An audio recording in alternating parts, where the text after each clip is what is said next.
Il est 13 h, bonjour à tous et merci de votre attention. Voici les titres à la une de l'actualité ce samedi. Le 5 janvier dernier, un drame est survenu sur un chantier de dédoublement de voies dans la commune de Yopougon, quartier Jesco. Un accident qui a causé la mort d'un ouvrier et fait 8 blessés. Amédée Kofi Kouakou, le ministre de l'équipement et de l'entretien routier, s'est rendu sur ce chantier pour comprendre ce qui s'est passé, en tirer les leçons en vue de veiller à garantir de meilleures conditions de sécurité. 1,5 milliard francs CFA, seul montant total des chèques qui ont été remis par le Fonds de prévoyance militaire dans le cadre du plan épargne retraite mutualiste à 324 militaires et gendarmes qui ont fait valoir leurs droits à la retraite depuis le 31 décembre dernier. On en parle dans cette édition. Et puis un double sommet extraordinaire sur le Mali est prévu à Accra à dimanche. Une réunion des chefs d'État de la CEDEAO qui va succéder à une rencontre des chefs d'État de l'UEMOA. Il sera question de l'analyse de la demande d'une transition de 5 ans formulée par la junte malienne qui a décidé de ne pas organiser comme prévu les élections fin février 2022. Voilà pour l'essentiel. Oui, bonjour à tous. À compter du lundi prochain, vous pourrez de nouveau emprunter l'axe Umputo-Golf Hotel Cocody. Le tronçon qui avait été fermé pour travaux s'offrira de nouveau à vos déplacements. Annonce faite par le ministre de l'Équipement et de l'Entretien routier, Amédée Kofi Kouakou, au cours d'une visite qu'il effectuait hier vendredi 7 janvier 2022 sur le site. Jean-Louis Bambou. Dernière couche de bitume, dernière inspection et dernière consigne, en présence du ministre de l'Équipement et de l'Entretien routier, Amédée Kofi Kouakou. Nous sommes à la Riviera Golf, sur le chantier de l'élargissement de la voie, allant du carrefour Sol Béni à l'ambassade des États-Unis.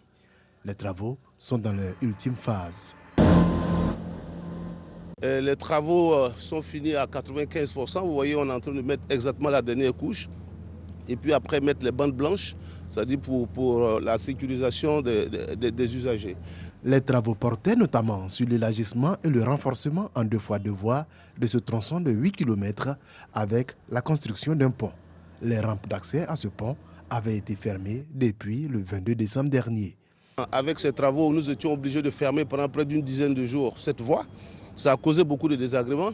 Mais à partir de lundi, ceux qui empruntent cette voie verront leurs conditions de circulation très aisées. Ils pourront emprunter cette voie tranquillement. Le temps de nous laisser dimanche pour mettre toutes les bandes blanches, pour faire tout ce qui est sécurité routière. Un désengorgement donc pour ce tronçon à partir de lundi prochain. Le ministre a profité de cette occasion pour demander la clémence des usagers face aux nombreux désagréments que leur causent les travaux et a promis la mise en place de plans de circulation qui devront minimiser ces problèmes. Amédée Kofi Kouakou, le ministre de l'Équipement et de l'Entretien routier, qui était sur un autre chantier, celui du dédoublement de la route de Dabou, cette fois dans la commune de Yopougon, quartier Jesco. Le 5 janvier dernier, un drame est survenu sur ce chantier. Un accident qui a causé la mort d'un ouvrier et fait 8 blessés. Amédée Kofi Kouakou y était pour comprendre ce qui s'est passé, en tirer les leçons en vue de veiller à garantir de meilleures conditions de sécurité sur chacun des sites qui enregistrent des projets. On retrouve Jean-Louis Bambou. C'est sous une pluie battante que le ministre de l'Équipement et de l'Entretien routier est arrivé sur les lieux du drame. Sous ces gravats, recouverts par une bâche noire, se retrouvent les restes de l'échafaudage qui s'est effondré ici, le mercredi 5 janvier dernier. Un mercredi noir pour le chantier de dédoublement de la route de Dabou à Yopougon, Jesco. Un ouvrier y a perdu la vie et 8 autres blessés. Le ministre situe les responsabilités au terme de sa visite. Il y a quelques problèmes. Nous avons donc demandé à l'entreprise de prendre des dispositions pour ne plus que ce genre de choses puissent se répéter sur ce chantier. Parce que de ce que nous avons vu, c'est simplement de la légèreté de l'entreprise. Parce que vouloir mettre des fers sur 5 mètres, c'est-à-dire R+2, sans aucune protection, nous pensons que c'est extrêmement dangereux. Je pense que la justice va se saisir de ça dans la mesure de la mort d'homme. Mais ce qui est important pour nous, c'est que cette voie qui va donc vers Dabou est une voie extrêmement importante. Les travaux ont été momentanément interrompus, le temps de refaire une évaluation des conditions de sécurité du chantier avec les partenaires techniques. On arrête parce qu'on veut bien comprendre ce qui s'est passé. Une fois qu'on aura compris, les travaux vont reprendre parce qu'il faut qu'on puisse respecter les délais. Ce sont des chantiers importants et vraiment on ne souhaiterait pas que ce genre d'incident puisse donc venir perturber l'avancée des travaux. Ce tronçon se subdivisera en une autoroute de 2x2 voies, mais également 2x3 voies, longue de 19 km pour une largeur de 16 mètres, avec des accotements et des trottoirs. Et puis, madame, monsieur, lorsque vous quittez la ville d'Abidjan pour l'intérieur du pays en prenant l'autoroute du Nord, droit devant vous, vous passerez assurément par un point de halte bien connu des voyageurs, le Carrefour Ndianois. Vous serez assurément approché par des vendeuses vous proposant leurs marchandises, parfois au risque de leur vie parce que exposés à d'innombrables dangers comme les accidents de la route. Via une campagne dénommée Zéro Accident, ces vendeuses ont été sensibilisées sur ces dangers auxquels elles sont exposées par la Chambre d'agriculture de Côte d'Ivoire en collaboration avec le Fonds d'entretien routier. Espérance Jacalé, Cheikh Koné. C'est à Ndianois, localité située à 127 km d'Abidjan, que nous rencontrons Minata, vendeuse ambulante de bananes braisées. Bébé au dos, notre jeune mère court le long du trottoir cherchant de potentiels clients, au risque de se faire écraser par un véhicule. Elle n'a que cette alternative pour s'occuper de sa famille. Nous sommes fatigués de courir derrière les gros camions. Il n'y a personne pour nous aider. Pourtant, c'est tout ce que nous avons comme activité pour subvenir à nos besoins. Plusieurs de mes collègues ont été victimes d'accidents. Je souhaite vivement qu'on nous installe sur un parking aménagé, loin de la chaussée. Tout comme Minata, de nombreuses femmes de cet espace sont exposées à de multiples dangers. Certaines d'entre elles ont même été victimes d'accidents de la circulation. Aujourd'hui, elles sont en attente de l'aménagement d'un nouveau parking qui va leur permettre d'exercer leur activité en toute sécurité. Tout le parking est gâté.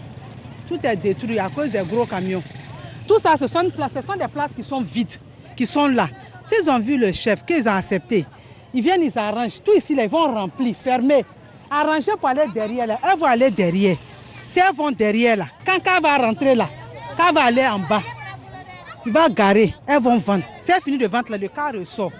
Il s'en va. Elles seront en bas, elles seront en sécurité. Au cours d'une campagne de sensibilisation dénommée Zéro Accident, initiée par le Fonds d'entretien routier et la Chambre d'agriculture de Côte d'Ivoire, ces femmes ont été sensibilisées sur les risques qu'elles courent en exerçant sur le trottoir. Nous voudrons dire et répéter à nos parents, soyez prudents et écoutez les conseils qui sont donnés, la sensibilisation pour que nous puissions, pour une fois, constater qu'il y a zéro accident sur nos routes.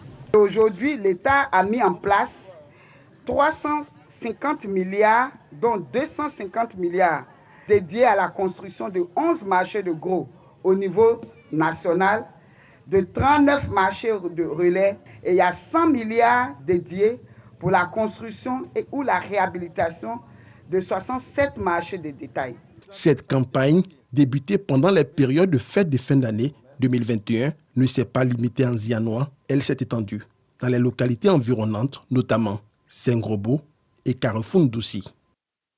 Et vous avez certainement dû le remarquer, cette montée en puissance des cas de contamination à la Covid-19, il faut continuer de faire attention à suivre l'évolution de la maladie en Côte d'Ivoire.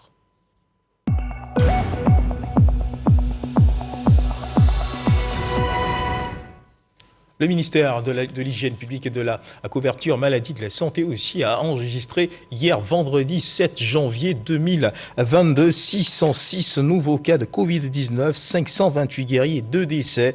À la date du 7 janvier 2022, la Côte d'Ivoire compte donc 76 321 cas confirmés, dont 64 236 personnes guéries, 732 décès. Le ministre de la Santé et de l'Hygiène publique de la couverture maladie universelle invite toutes les personnes de plus de 18 ans à se faire vacciner dans les centres de vaccination. La vaccination contre la Covid-19 qui, rappelons-le, est gratuite et volontaire. Et on change de registre pour parler cette fois du lycée d'excellence Alassane Ouattara de Grand Bassam. Vous en avez peut-être ou certainement déjà entendu parler. Beau lycée, belle infrastructure, des images dégradantes de sanitaires présentées comme celles de ce lycée d'excellence ont circulé sur les réseaux sociaux.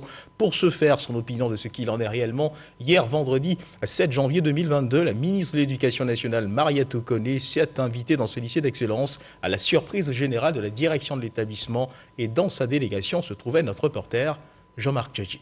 Reportage. C'est à 12h15 exactement que la ministre Mariatou Koné arrive sans prévenir au lycée d'excellence Alassane Ouattara. Elle est conduite directement par l'agent de sécurité au bureau de la chef de cet établissement. En plein entretien, avec les responsables des parents d'élèves. À ses hautes surprises, elle dévoile l'objet de sa visite. Vérifier si les images présentées comme étant celles de cette école sur les réseaux sociaux sont une réalité. Tout de suite, la visite est entamée.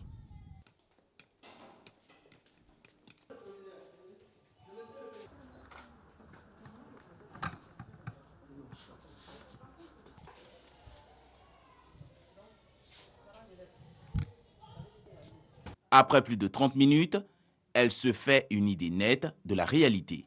À partir d'informations que nous avons reçues, nous sommes venus voir l'état des salles d'eau, des toilettes,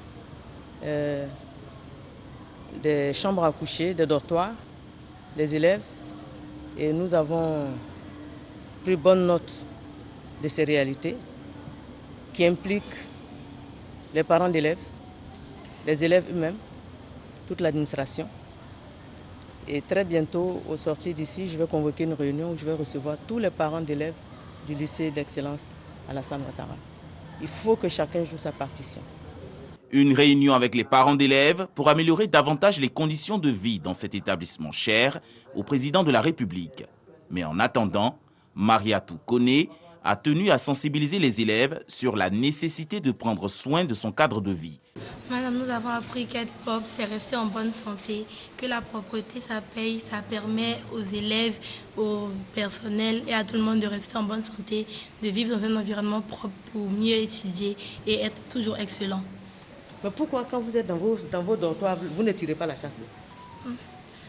Madame, il y a certains élèves qui n'ont pas encore compris cette histoire, mais nous essayons de toujours les sensibiliser en espérant qu'ils comprennent ça un jour. Outre la question de la salubrité, plusieurs autres questions, comme celle de l'insuffisance d'enseignants, ont été abordées. Sur cette dernière, la proviseure et le collectif des parents d'élèves ont rassuré la ministre. Aujourd'hui, le lycée d'excellence Alassane Ouattara ne manque pas d'enseignants. Voilà, et quittons les parvis du lycée d'excellence Alassane Ouattara de Grand Bassam pour nous intéresser à une autre actualité.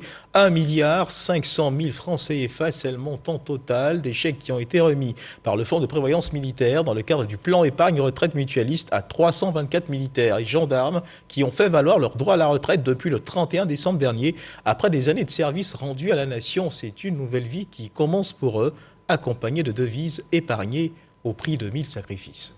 Laure Goretti, à Boussanogo. 324 militaires et gendarmes retraités depuis le 31 décembre 2021 reçoivent des chèques du Fonds de prévoyance militaire, un pécule d'accompagnement qu'ils reçoivent en attendant le début du paiement de la pension de retraite. On veut nous remettre un chèque, c'est réconfortant. Aujourd'hui, je pars à la retraite heureux. À la retraite, c'est une bonne chose. Et comme je disais dans mon introduction, ça vient de Dieu. Et je vais recevoir un chèque du Fonds plan militaire qui a m'aidé à vraiment à construire ma vie. Et vraiment, sans ça, vraiment, en tout cas, c'est un soutien énorme pour nous. Parce que avant nos devanciers, il n'y a pas ce soutien, n'hésitez pas. Rentrer dans l'armée à 18 ans, après 35 ans de service, ce n'était pas évident au départ. Il a fallu les conseils de nos aînés pour que nous rentrons au niveau du Fonds de prévoyance. Et voilà, aujourd'hui, je rends grâce à Dieu. C'est près d'1,5 milliard francs CFA qu'ils ont reçus au total.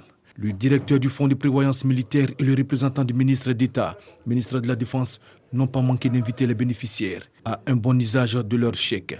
L'événement qui nous réunit revêt une importance particulière. Il s'agit pour le Fonds de prévoyance militaire de permettre, en vertu de la solidarité mutualiste, aux nouveaux retraités d'aborder avec tranquillité la transition vers cette nouvelle étape de leur vie. Chers frères dames, je vous encourage à faire très bon usage de ce que vous recevrez ce jour pour une retraite paisible, en vous engageant dans des projets ou en améliorant ceux déjà entamés.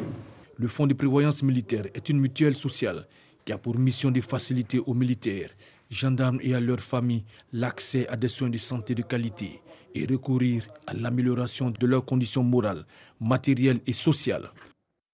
Dans la ville de Bouaké, 5 agents du CNRA admis à faire valoir leur droit à la retraite ont été célébrés par leurs collègues, parents et amis et connaissances. La célébration des retraités du CNRA est à sa 8e édition, c'est ce que nous dit Kwadio Kone.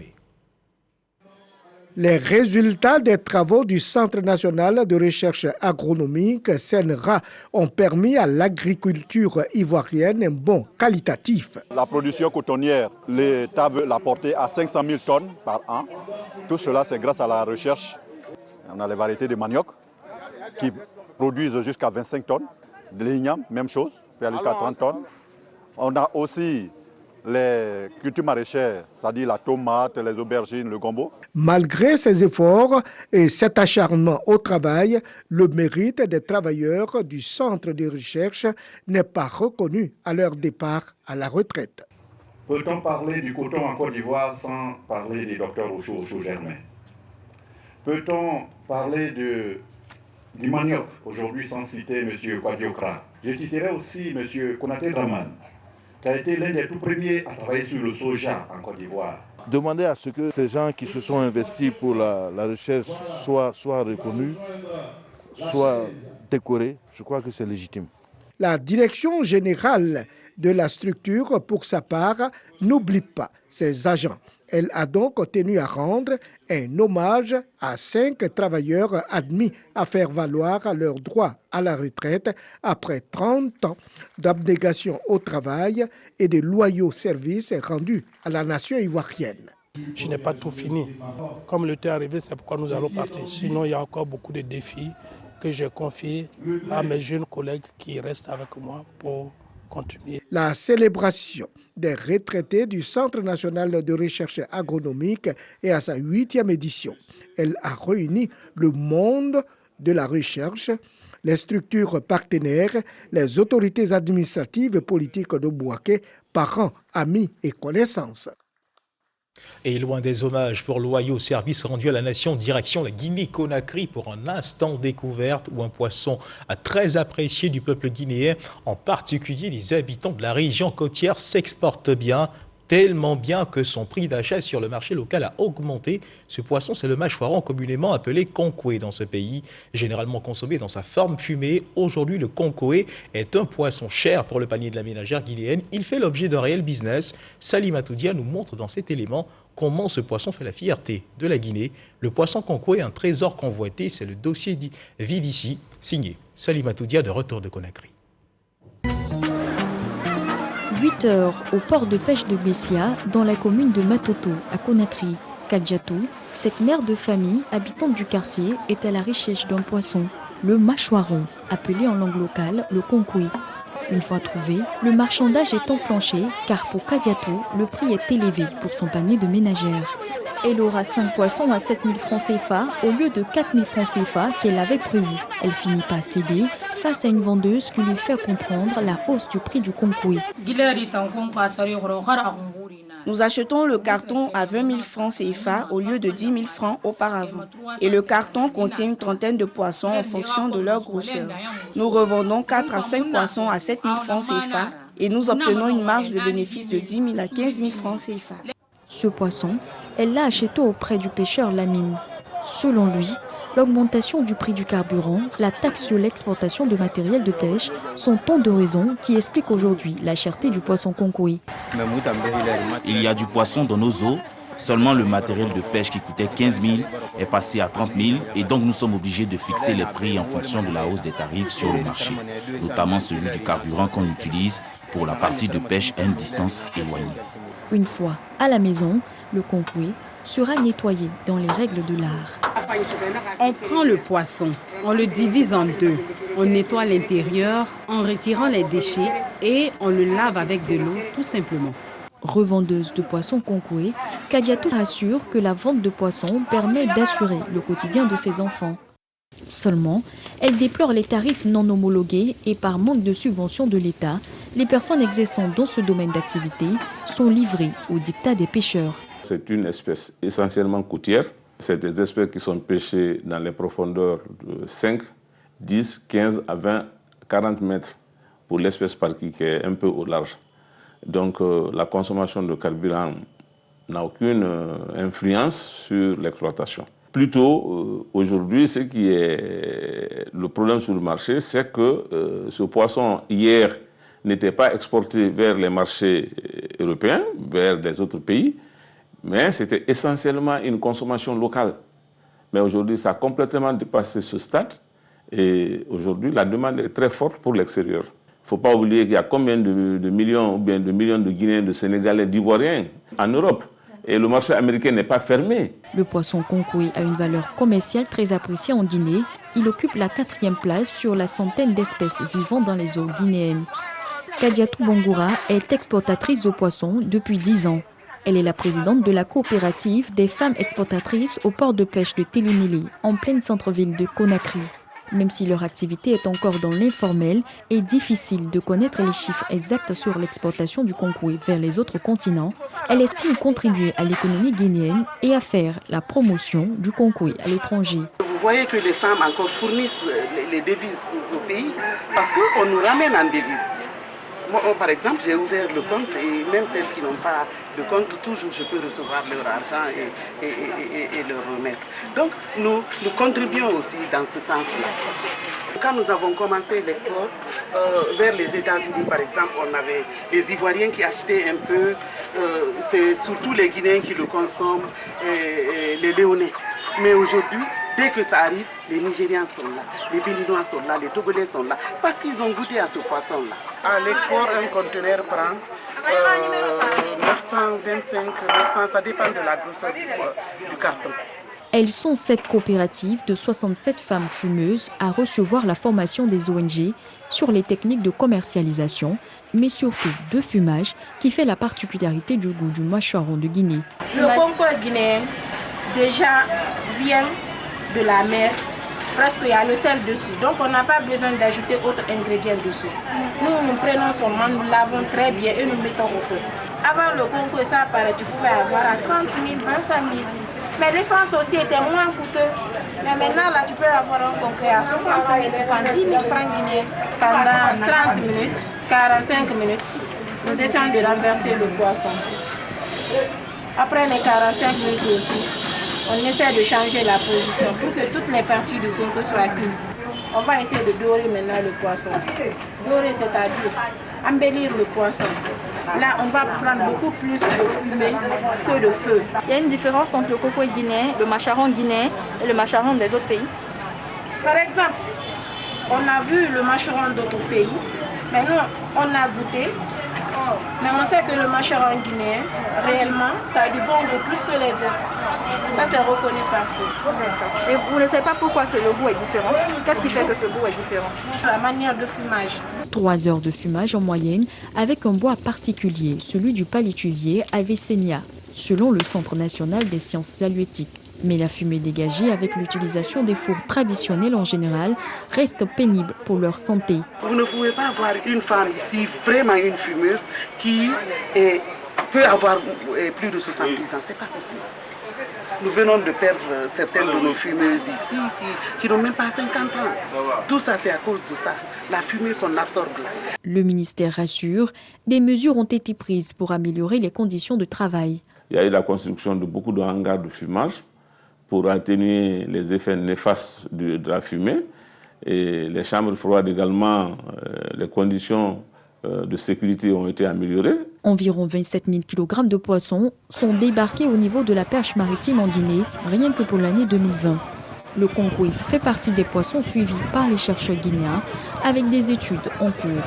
Exporté et à la fois prisé sur le marché de la consommation guinéenne, on le retrouve dans différents mets de la Guinée. Aujourd'hui, comme toujours, le poisson konkoué fait l'objet de convoitises.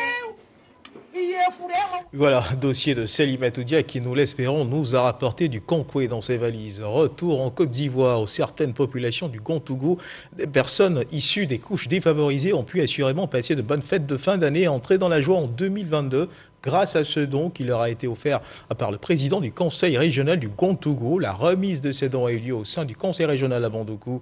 Retour sur cette cérémonie de don avec notre reporter Herman Niamia.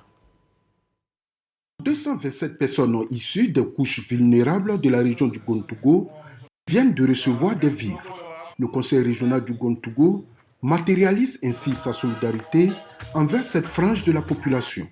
À travers ce geste, le président du conseil régional Ignace Kwasi Kosonou entend leur donner de quoi vivre décemment en cette année qui commence. Raoul Folero nous enseigne qu'on ne peut pas, on n'a pas le droit d'être heureux tout seul.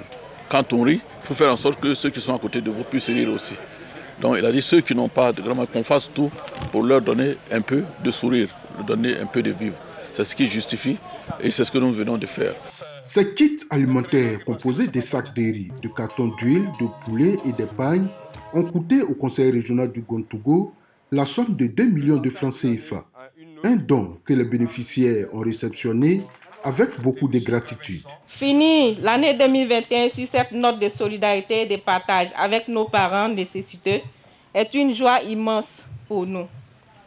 Depuis le début de l'année, nous avons été associés et témoins des actes de solidarité du Conseil régional en faveur de nos populations vulnérables. Que Dieu vous donne la force, la santé, d'être encore au service de la région pour le bien-être des populations du Gontougo.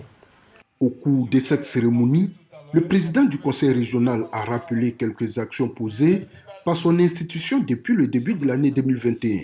Il s'agit entre autres de remise d'appareils orthopédiques à des personnes en situation de handicap, de remise d'aides financières à 23 personnes en situation d'indigence, de remise de 800 prises en charge scolaires et universitaires aux populations. Le coût total de ces actions sociales au titre de l'année 2021 est de plus de 25 millions de francs CFA. Dans la commune d'Abobo, c'est une ONG dénommée Solidarité et Vie qui a fait parler son cœur en offrant à une cinquantaine de veuves des kits alimentaires. Chaque année, cette ONG initie des actions sociales dénommées la Caravane de la Solidarité afin d'assister les populations démunies. Ami Sangaré, reportage. Pour cette 15e édition de la Caravane de la Solidarité, initiée par l'ONG Solidarité et Vie, c'est le quartier céleste d'Abobo derrière Rail qui a été choisi pour ses dons de kits alimentaires. Avant de procéder à la remise, les bénévoles de l'ONG Solidarité et Vie vérifient les listes des bénéficiaires. Seules les veuves y figurent comme ayant droit. Nous assistons les veuves. Pour vous dire que chaque structure doit penser aux veuves. Une femme qui perd son mari, ce n'est pas du tout facile. Donc, ce qui fait que l'ONG Solidarité et Vie pense beaucoup aux veuves et aux orphelins et autres personnes démunies. Cette année, la caravane de la solidarité de l'ONG Solidarité et Vie a pu soulager une cinquantaine de veuves. Je dis merci à l'ONG car là nous protège et nous met sous sa protection divine. Le président de l'ONG Solidarité et Vie, Cissé Mamadou, en appelle au soutien des personnes de bonne volonté pour permettre à l'ONG de poursuivre ses caravanes de bienfaisance. Un reportage de Mahama Traoré monté par Ami Sangaré. Et puis direction à présent le siège de l'Autorité nationale des marchés publics, l'ANRMP, où il y a eu passation de charges entre anciens et nouveaux présidents. Madame Diomandé Massonfi est la nouvelle présidente de l'Autorité nationale des marchés publics. Elle a reçu des mains de son prédécesseur, Koulibaly Penayaba, les dossiers et autres documents qui renseignent sur le cahier des charges de l'institution. Marie-Laure Istrié-Huro, Salimatoudia. En fonction depuis 3 ans, le président du Conseil de l'Autorité nationale de régulation des marchés publics, ANRMP, Koulibaly Penayaba, passe la relève à Diomandé Bamba Massafi. Durant 3 ans, le président sortant et les membres de son conseil ont mené des actions permettant ainsi à l'institution de demeurer incontournable. Et aujourd'hui, vous trouverez une administration un peu plus moderne dans sa gestion qui permet le déploiement de toutes les missions, les prérogatives des régulateurs qui ont été données à cette instance qui tend à devenir institution. Nous pouvons noter donc la mise en place, l'adoption par le Conseil des ministres en septembre de la stratégie nationale de renforcement des capacités des acteurs de la commande publique.